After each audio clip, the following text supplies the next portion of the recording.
అందరికీ నమస్కారం. నిన్న కేంద్ర ప్రభుత్వం ప్రకటించిన పద్మశ్రీ అవార్డులలో మన మందకృష్ణ మాదిగన్న గారికి అవార్డు రావడం అనేది నిజంగా తెలంగాణ రాష్ట్ర ప్రజలందరూ కూడా హర్షిస్తున్న విషయం.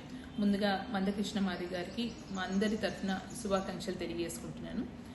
ఇదే విషయమై మన గౌరవ ముఖ్యమంత్రి గారు ఒకనొక సభలో ఒక మాట అన్నారు. ఏంటంటే తెలంగాణ రాష్ట్రం నుంచి 5 మంది మేధావులు పెద్ద మనుషుల పేర్లు కేంద్రానికి పంపించడం జరిగింది.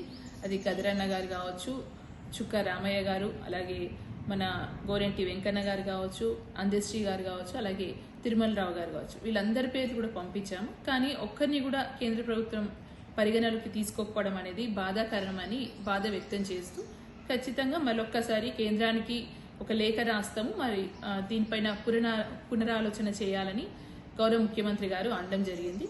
ఈ వాక్యాలపై బండి సంజయ్ గారు ఈరోజు కేంద్ర మంత్రిగా వ్యవహరిస్తూ ఆయన దిగజారిన మాటలు ఏంటంటే, గదరన్నకి మేము ఎందుకు అవార్డు ఇవ్వాలి, ఈరోజు పద్మశ్రీ అవార్డుకి ఆయన అర్హుడే కాదు అనే విధంగా కించపరుస్తూ మాట్లాడడం అనేది తెలంగాణ రాష్ట్ర ప్రజలందరూ కూడా ఈరోజు దాన్ని కోప్పడుతున్నారు. ఖచ్చితంగా గదరన్న ఈరోజు వెనకబడ్డ జాతులే కాదు, పేదల పెన్నిదిగా అందరి మనసులో నిండిపోయిన మనిషి. ఈరోజు మన మధ్యలో లేకపోవచ్చు, కానీ ప్రతి గ్రామంలో ప్రతి పడుచు పిల్లలు, చిన్న వయసున్న పిల్లల నుంచి కూడా ముసలోళ్ళ వరకు గదరన్న అంటే ఎవరో తెలుసు. ఆయన కవిత్వం కావచ్చు, ఆయన పేదల కోసం పాడిన పాటలు కావచ్చు, ఎన్నో విషయాలు ఉన్నాయి. కానీ ఆయన్ని కించపరుస్తూ మాట్లాడడం అనేది మేము అందరు కూడా ఖండిస్తున్నాము. డెఫినెట్గా బండి సంజయ్ గారు ఇప్పుడు రాబోయే కాలంలో ఈటల రాజేంద్ర గారిని రాష్ట్ర అధ్యక్షుడిగా నియమించబోతున్నారనే ఒకే ఒక ఫ్రస్ట్రేషన్లో ఈరోజు ఈ మాటలు మాట్లాడుతున్నారు. ఇది తెలంగాణ రాష్ట్ర ప్రజలందరూ కూడా గమనిస్తున్నారు.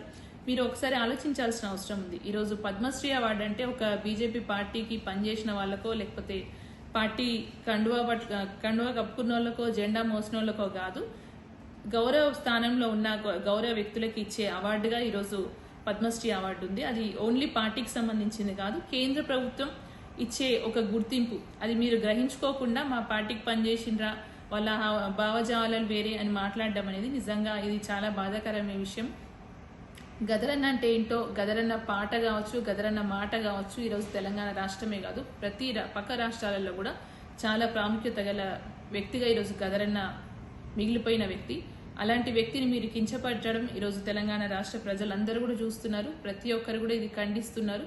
సో దయచేసి మీరు గదరన్న మీద చేసిన ఈ నీచపు వాక్యాలని వెనక్కు తీసుకోకపోతే ప్రతి సామాన్య ప్రజలు కూడా మీకు సమాధానం చెప్పే సమయం వస్తుంది. ఇది గుర్తించుకొని మీరు ఒక వెనుకబడ్డ జాతుల నుంచి వచ్చిన బిడ్డగా కావచ్చు, ఈరోజు తెలంగాణ రాష్ట్రం నుంచి కేంద్ర ప్రభుత్వంలో ఒక మంత్రిగా వ్యవహరిస్తున్నారు. మీ స్థాయిని, మీ హుందాని కాపాడుకోవాలని ఒక తెలంగాణ బిడ్డగా నేను మీకు హెచ్చరిస్తున్నాను.